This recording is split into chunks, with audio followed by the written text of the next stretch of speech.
Okay.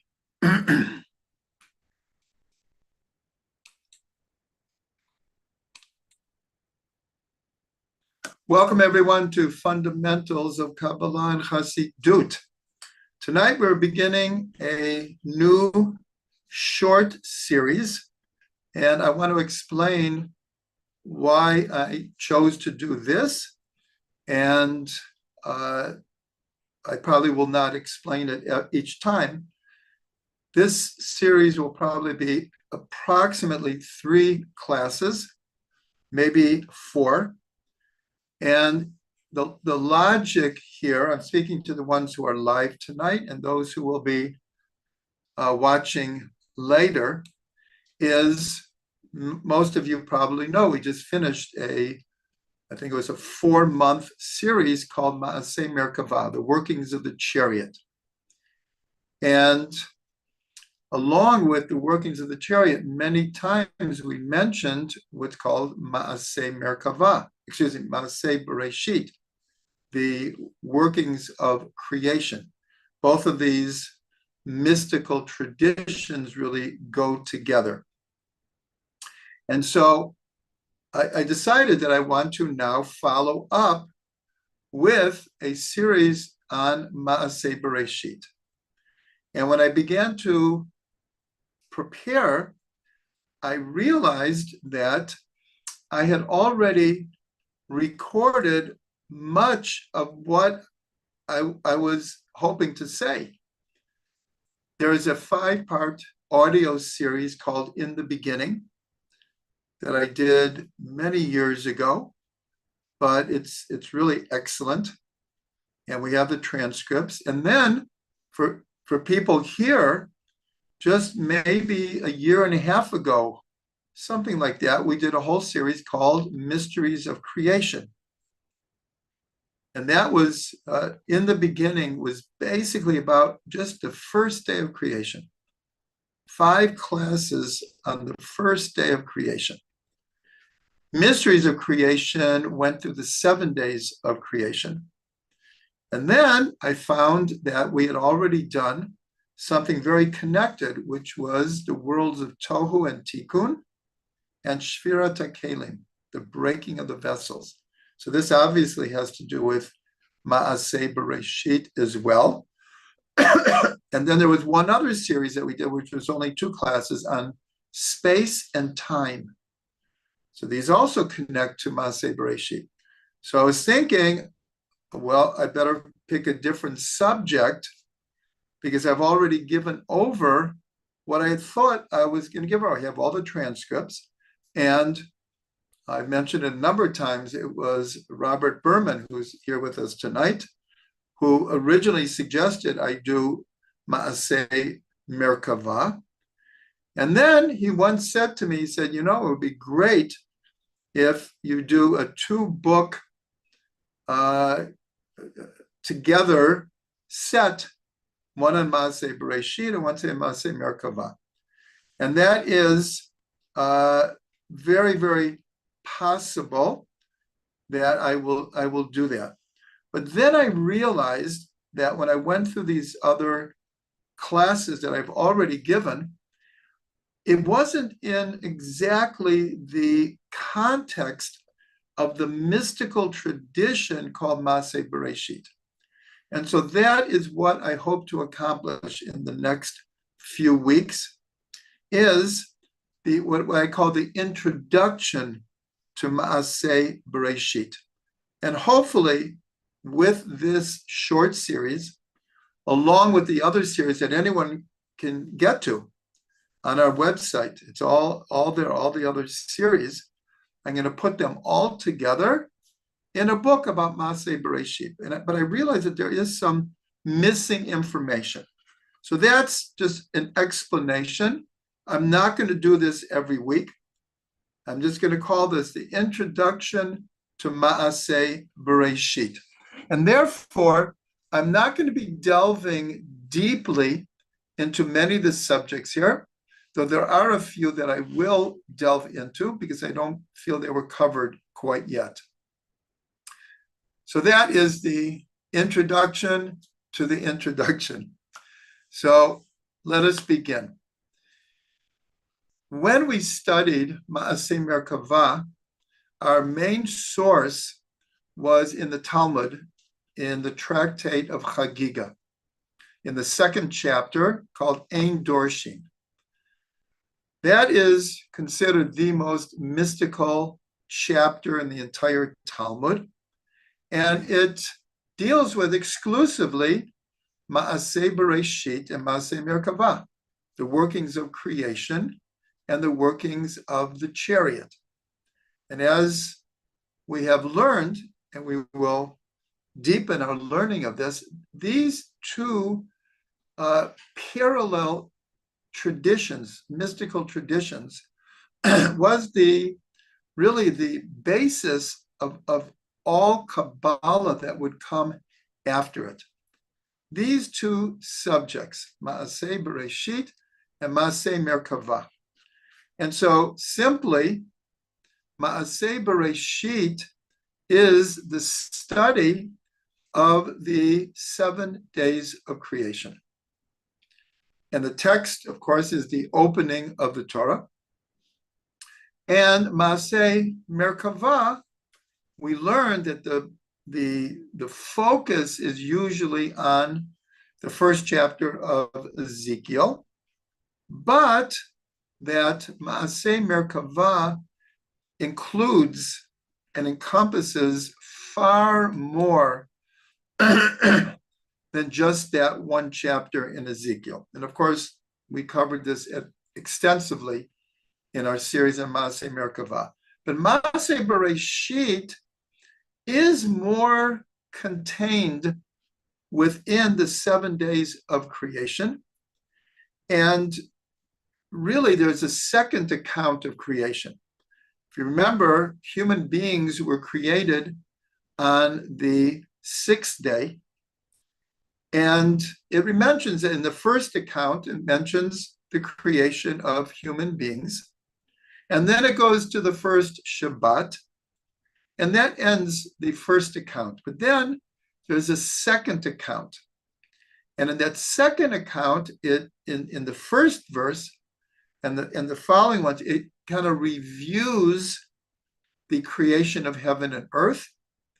And then it focuses on really the creation of mankind and what happened in the Garden of Eden. And according to tradition, the placing of human beings in the Garden of Eden, the commandment to eat, you could eat from all of the trees except the tree of knowledge of good and evil. And then they did eat from it.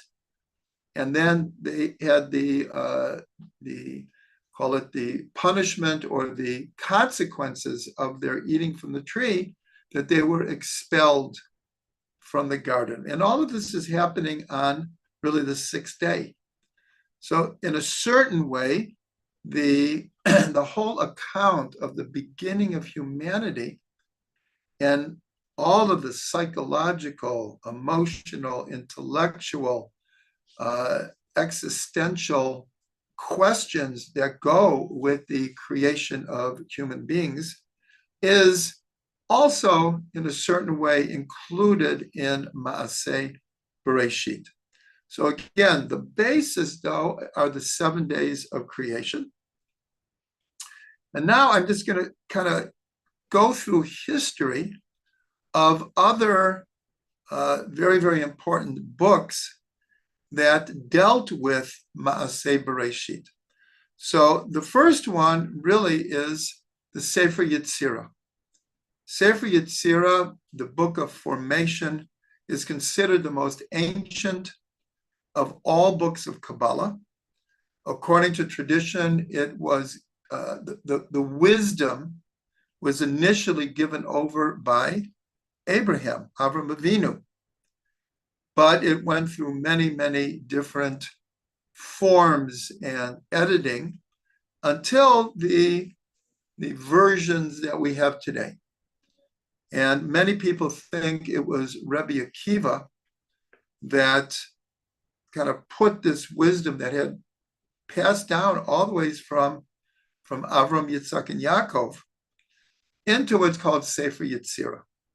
And Sefer Yetzirah, so it begins with talking about the creation of the world, because it begins with 32 wondrous pathways of wisdom, and then it goes on with many superlatives of God's names, that God created the world through these 32 wondrous pathways of wisdom.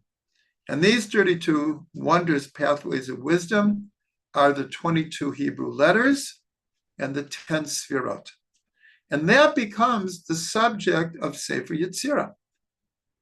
And it is given over in 6 chapters.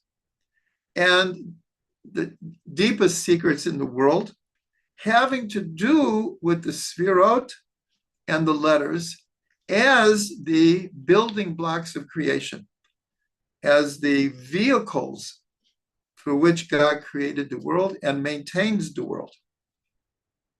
So here you see Sefer Yetzirah is dealing with what we call Maaseh Bereishit.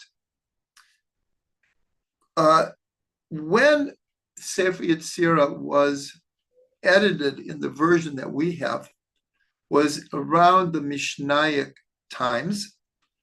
That's when Rabbi Akiva lived. He lived approximately 70 years before Yehuda Nasi codified the Mishnah.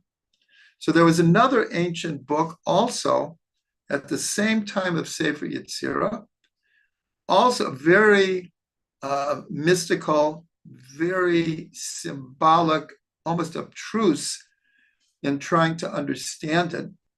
Rabbi Aryeh Kaplan has a wonderful translation and explanation of this book, which is called the Bahir. The Bahir is very connected to the Zohar because both words mean to illuminate, to shine, to give forth light. Bahir also means like clear light, clarity. And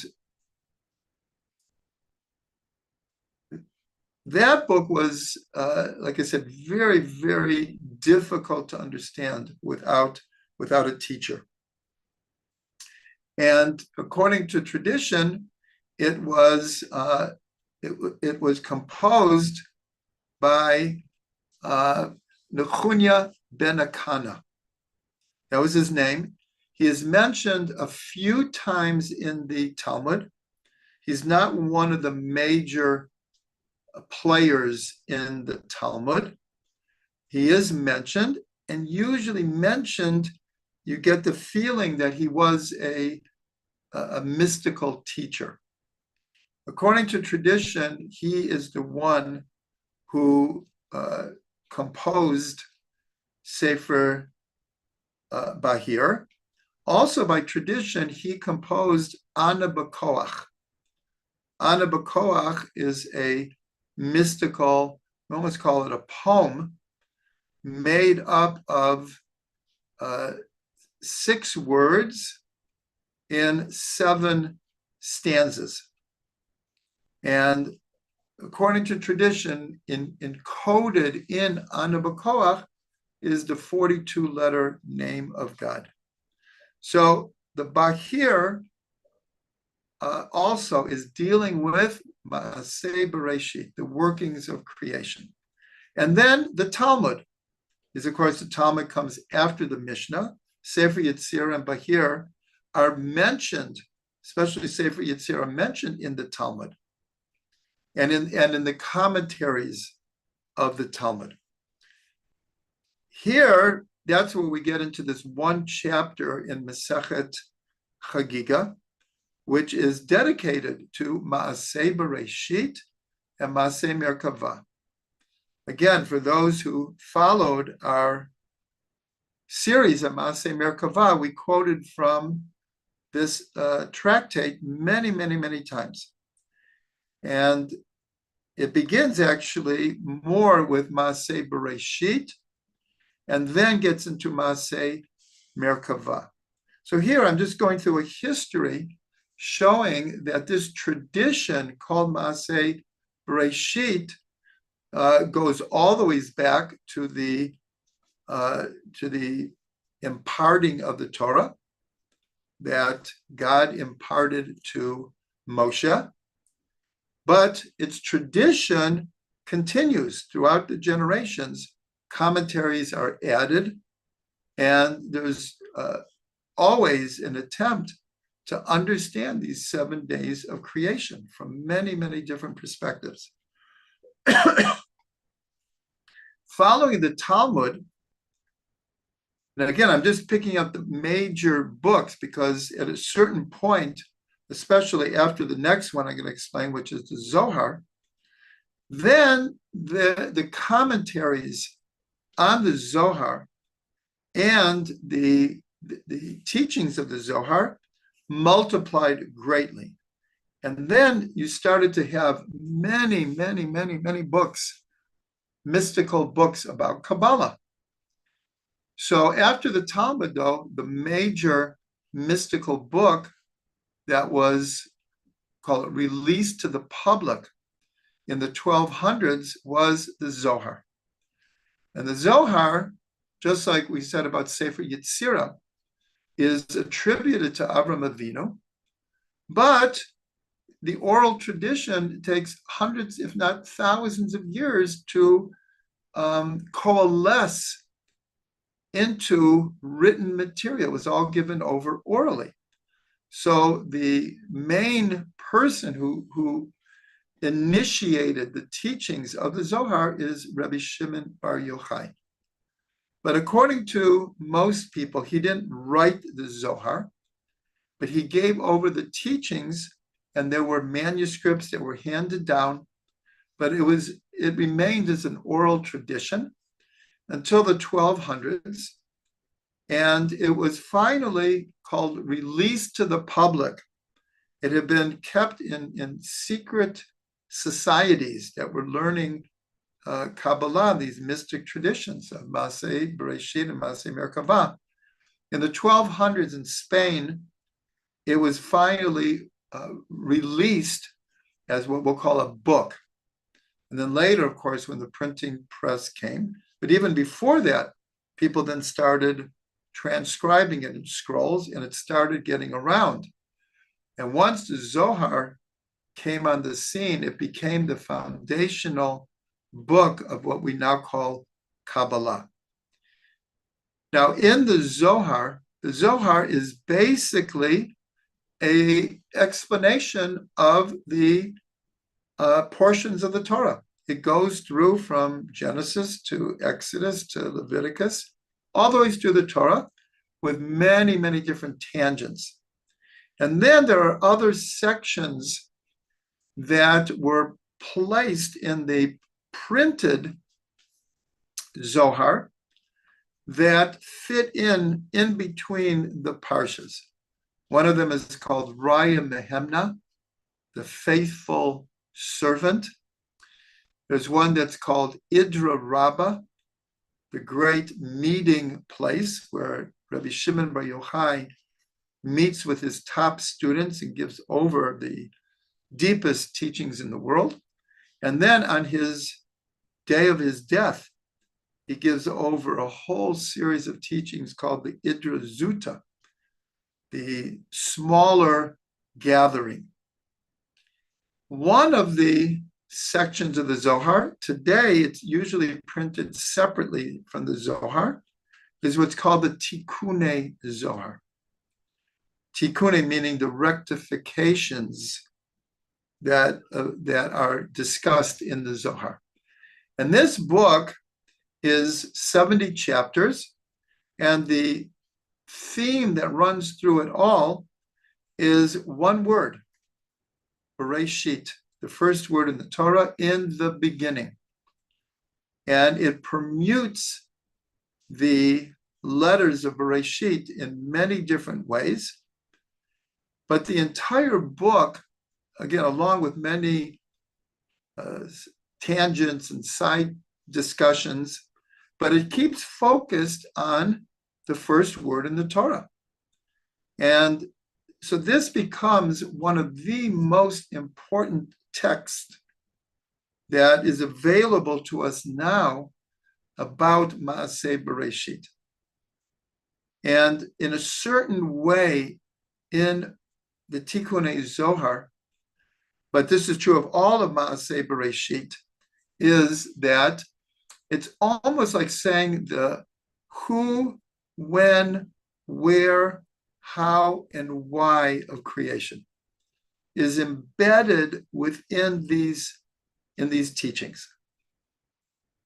And then this brings us to the Arizal in the mid-1500s in Tzvat, where he begins to teach teachings that that are sourced in the Zohar, but until the Arizal explained them and elaborated on them, really, in a sense, no one really understood them. And the Arizal, of course, all Kabbalah today, I said before that the Zohar became the foundational text of the Zohar, but once the Arizal gave over his teachings, and the amazing thing is, all the teachings that we know from the Arizal were given over in approximately 2.5 years. And his student, Rabbi Chaim Vital, and Rabbi Chaim Vital's son, who was instrumental in finally publishing what's called Kitvei Ari, the writings of the Arizal, which are really 8 volumes of his teachings, all given over in 2.5 years. But a lot of it has to do, and it begins, the Eitz Chaim begins with a discussion of creation. But the Arizal revealed things that really no one had heard before and became the basis of all Kabbalah since then. So all of this, I didn't get into any particulars, but I just wanted to show how Maaseh Bereishit begins with the 7 days of creation, and commentaries are added by the mystics, the rabbis, the sages throughout the generations. And so, in a certain way, Maaseh Bereishit is alive and growing because there are constant discussions based on these 7 days of creation. And then based on what the Zohar said about it, and what the Arizal said about it, what the Talmud says about it. And so the tradition keeps growing. It's the same thing with Maaseh Merkavah. It's not a closed book. It keeps on growing. So now we'll just bring some important general points of why is Maaseh Bereishit important. In other words, we could treat it like kind of like history. God created the world in 7 days. This is the history of call it the evolution of creation, and leave it like that. So first of all, the important thing of Maaseh Bereishit, it's a very simple statement, but it posits that there is a creator and that the creator created the world. Now, this sounds like an obvious statement, but you should know that in the early 1960s, they did a survey of scientists all over the world and asked them a simple question: how did the world come into being? Was it created? And it doesn't say you had to believe in a God. It was created by something, or what's called eternal creation, reality, creation, the universe always existed and will always exist. There was no creator. It just always existed. This was one of the major foundations of the teachings of Aristotle. Aristotle believed in an eternal universe. And therefore, in our language, there was no need for there to be a creator. There was no need for there to be a God, because creation was always there. And so when they asked these questions of scientists, something like 67% of all scientists believed that the universe creation was eternal. Now, what's interesting about that is science purports to be the epitome of logic, that if you can't prove it in the laboratory, then it's just not true. Only things that can be tested and shown to be and verified can be true. But when you think about it, the idea of an eternal universe, well, where did it come from? So in a certain way, that position is somewhat illogical. Now, science might say, well, believing in a God is illogical, because you could always ask, where did God come from? But still, in our experience, things don't come from nowhere. But what's interesting, that would be like a mystical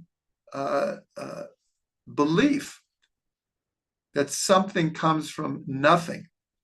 And so an eternal universe, well, it's not even something from nothing. It's just there. And you don't have to give an explanation of why it's there.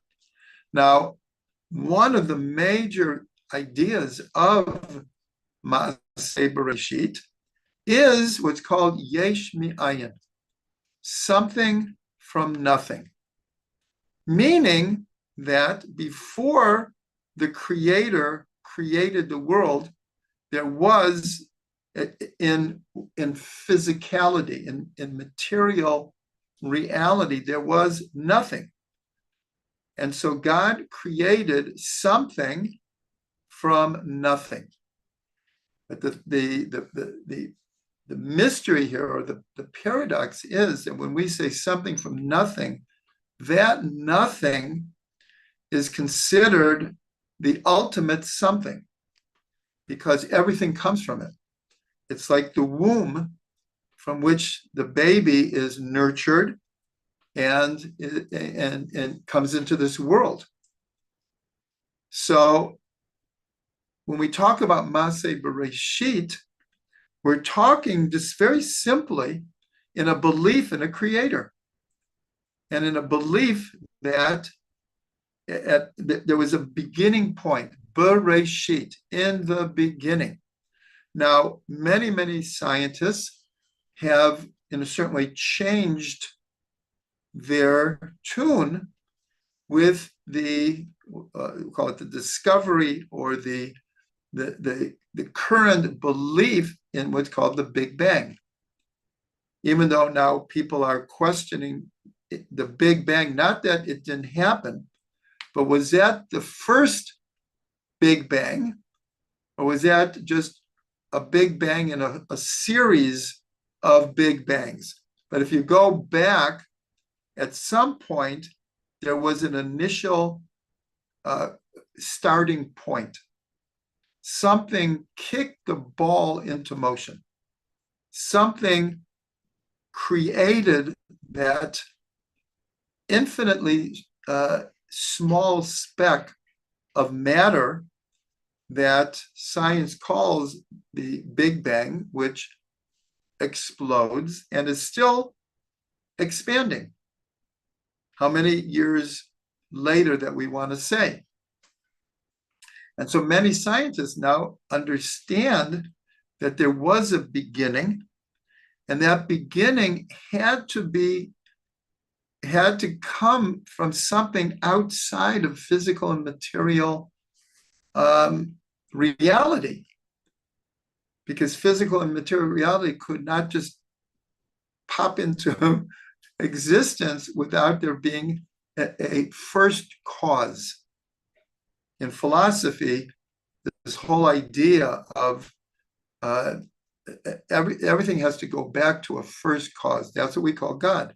The Rambam, Maimonides, speaks extensively about our belief in God is this idea of what's called the first cause. And these are fundamental ideas in Maaseh Bereishit. Now, there's a statement in the Talmud that says, in God's name, God says, just like I create, you can create.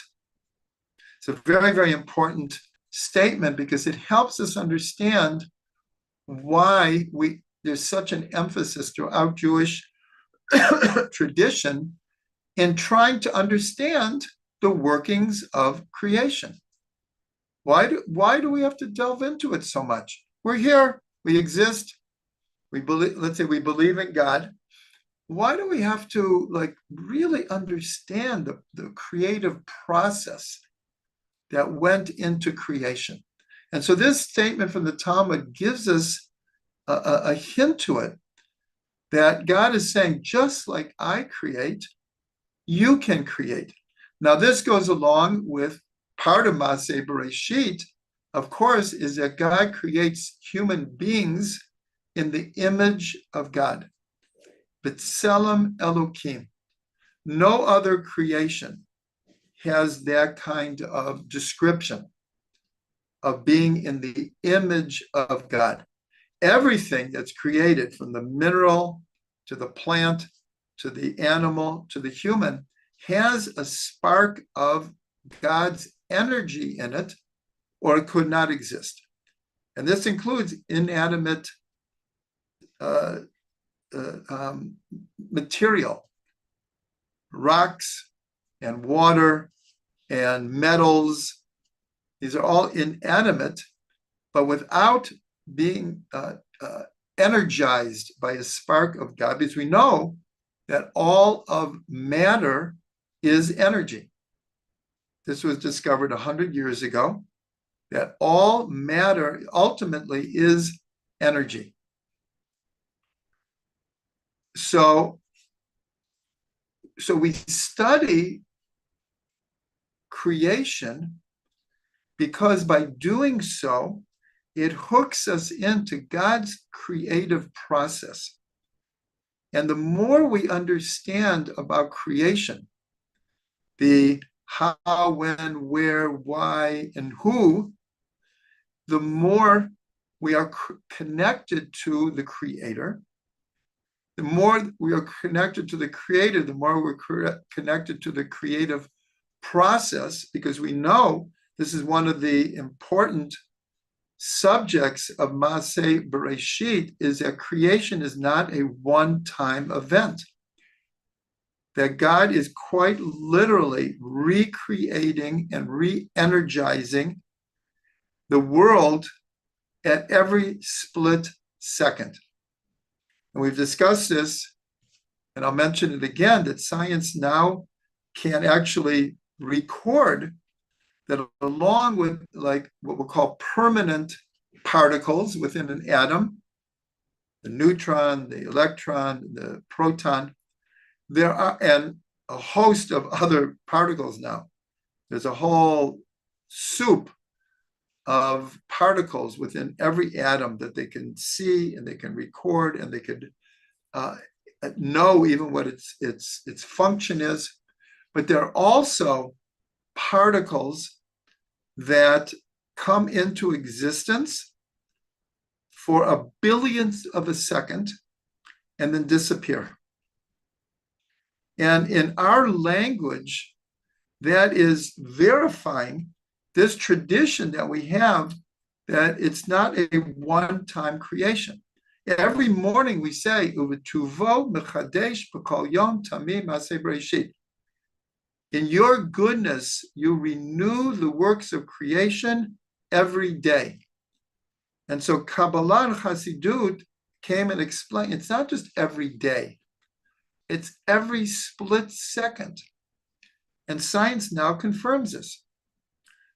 So not only is studying about creation inspiring and brings us closest to the Creator and gives us awe of the creation, but it also helps us connect to the recreation in every minute.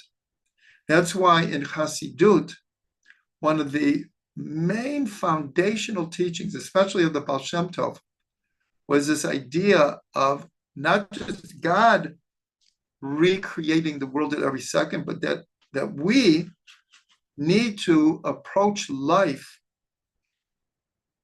in an attitude of this day has never come before, it's never going to come again.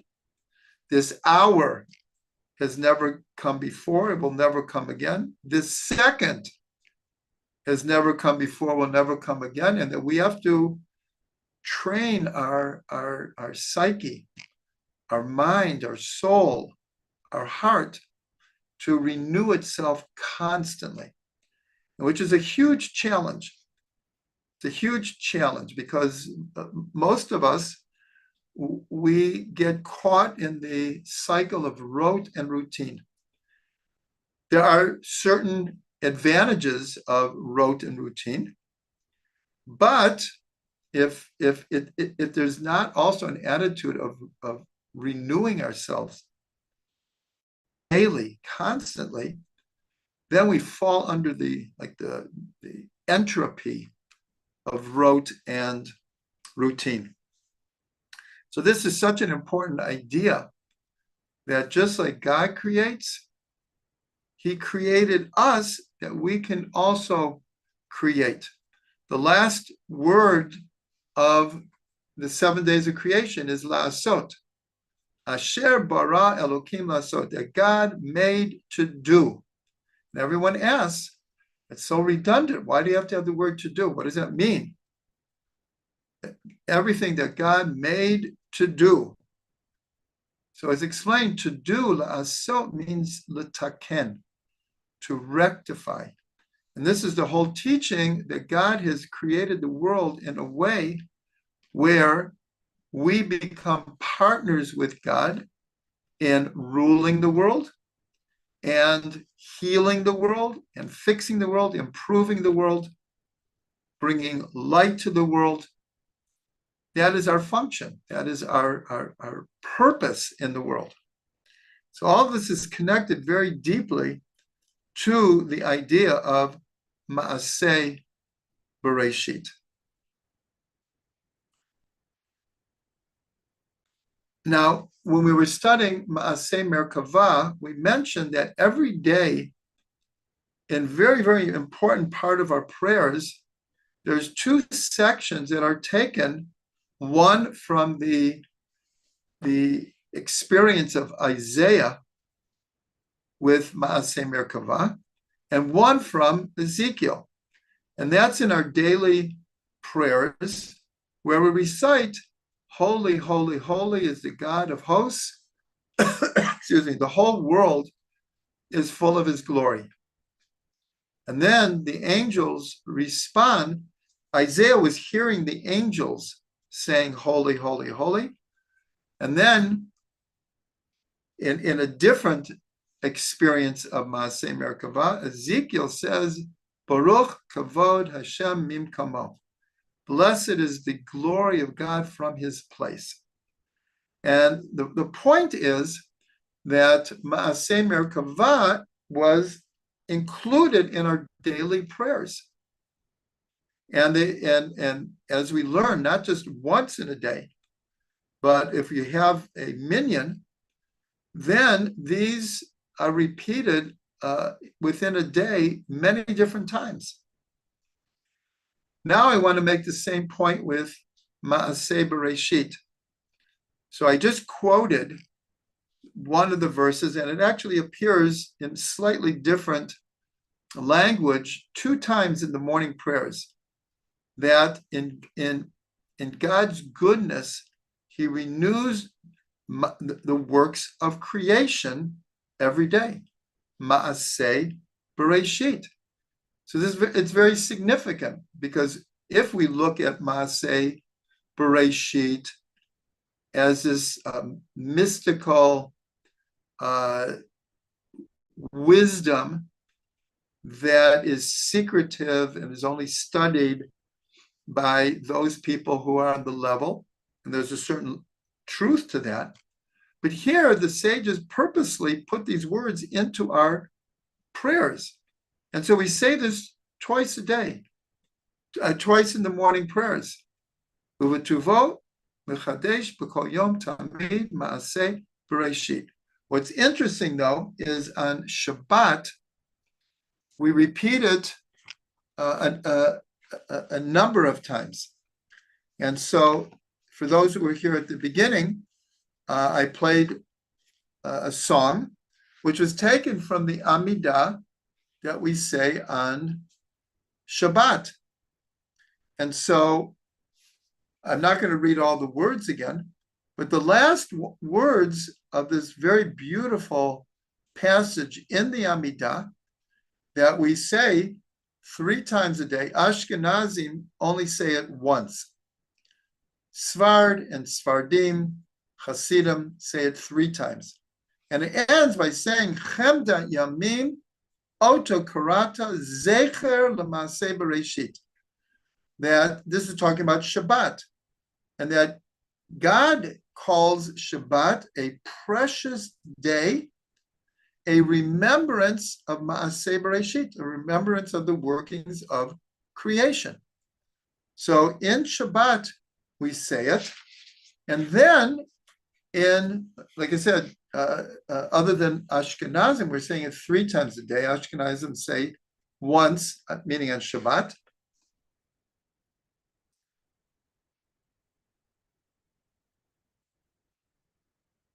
Right, okay, but then in Kiddush, we also mention Maaseh Bereishit. Right after we begin the bracha, so we say again that Shabbat is a zikaron l'maaseh Bereishit, a remembrance of the days of creation. And so here, this is very, very important, especially about Shabbat, because Shabbat, of course, is the 6 days of work, and then there's Shabbat. And on Shabbat, we receive an extra soul. It's for those who know how to observe the Shabbat, it's a different world. It's a different level of reality. It's a spiritual universe that we're in Shabbat. And the fact that we're mentioning it throughout the Shabbat, the idea of Maaseh Bereishit, is because Shabbat takes us back. During the 6 days of the week, it's possible to think about and relate to the whole idea of Maaseh Bereishit. But here it's built into Shabbat. It's built in that the experience of Shabbat brings us back, especially to what's called the Garden of Eden. But even more than that, as we will discuss further on.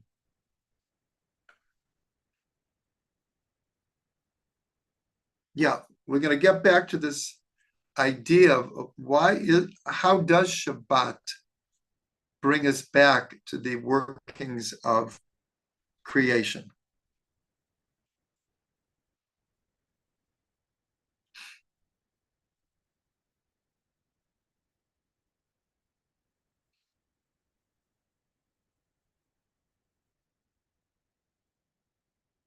Okay, I'm just trying to see how we're going to wrap it up for tonight.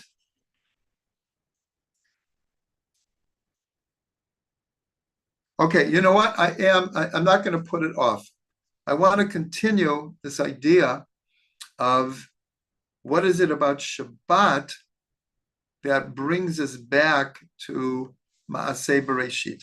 And we can understand this by connecting the end of the Torah with the beginning of the Torah. And we just did this on Simchat Torah. We ended reading the last portion of the Torah, Zot HaBracha, and then we either took another Sefer Torah or we rolled the same Sefer Torah back to in the beginning, Bereishit, and we start all over again.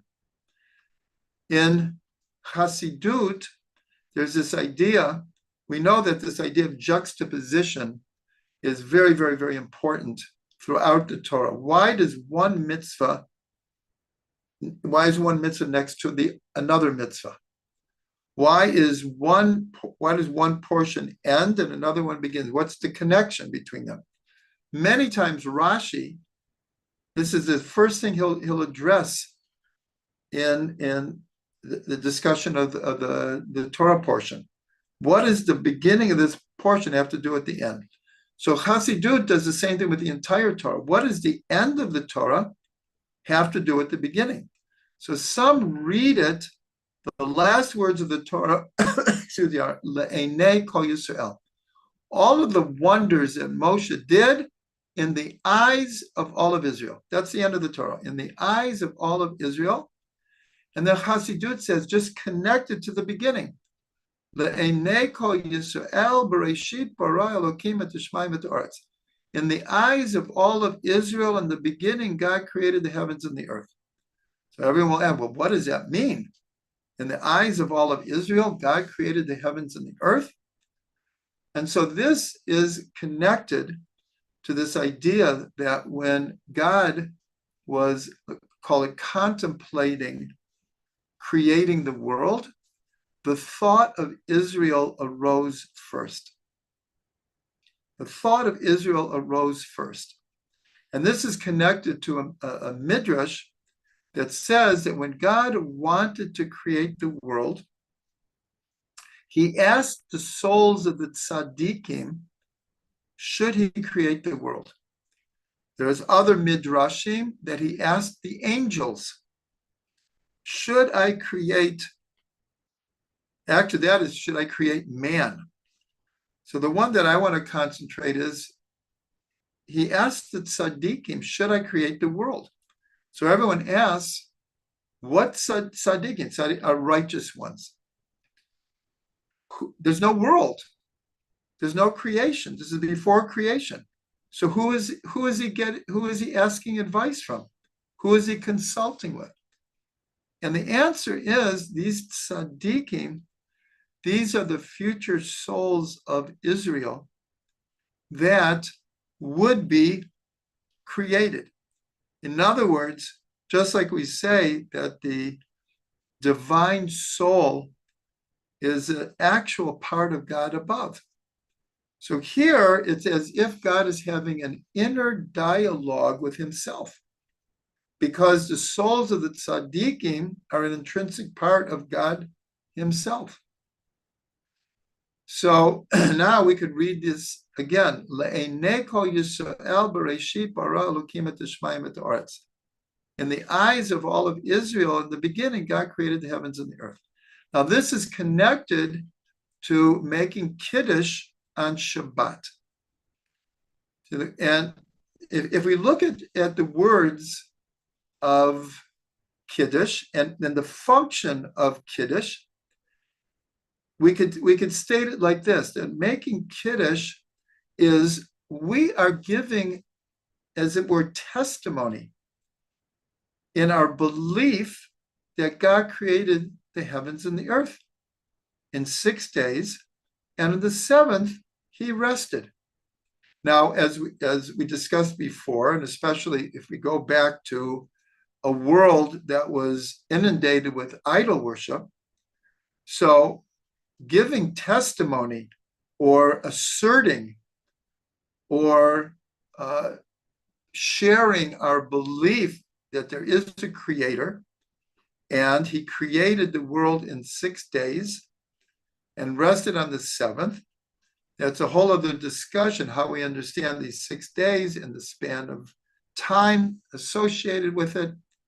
But when we make Kiddush, and that's why the words, a remembrance of the workings of creation are included in Kiddush. And so we, except for rare occasions that there is a tradition that some people sit for Kiddush even Friday night, like 99% of jewelry stands for Kiddush Friday night. And one of the explanations is connected to what we're talking about. Because if we're giving testimony that not just in our belief, we're like stating it as a fact, we're giving testimony that there is a creator and God created the world and he created Shabbat. So how can you give testimony if you weren't there? How can we give testimony about the creation if we weren't there? You can't get a testimony in a court will not be accepted if you say, I know it from hearsay. So on a very, very deep level here, the way we're making Kiddush is asserting that we were there. Our souls were there. La'einei kol Yisrael Bereishit bara Elokim et hashamayim v'aretz. In the eyes of all of Israel, in the beginning, God created the heavens and the earth. Now, obviously, we're touching on a very, very, very deep part of the soul. But that part of the soul is an actual part of God above. And so on Kiddush, we're standing because we're giving testimony. In American courts, you sit in the chair. But we stand when giving testimony. So it's a very, very beautiful idea here. And it goes back to this whole idea of what is so important about Maaseh Bereishit. Why do we need to study this? It's because it's not just the initial point of physical material creation, but it also brings us back to the initial point of creation of the soul. And so the sages put both Maaseh Bereishit and Maaseh Merkavah, segments of them, in the prayers to let us know that these mystical traditions ultimately are not just for a secret society, that these teachings are relevant to us. And that's why the last class we did on Maaseh Merkavah, and I even stated that the very conclusion of everything we study was, well, how do we make this relevant and integrative to our daily lives?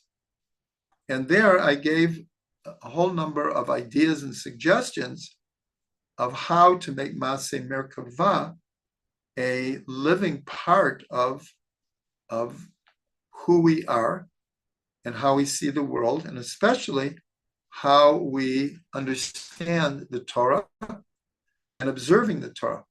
But it's going to be the same thing for Maaseh Bereishit.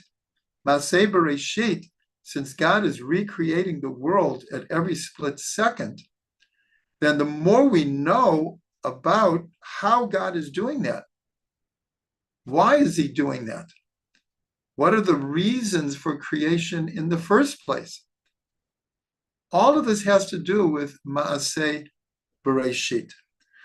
So here we'll conclude for tonight. And again, this is called the introduction to Maaseh Bereishit. And we will go forward, and may we be blessed to really learn Maaseh Bereishit.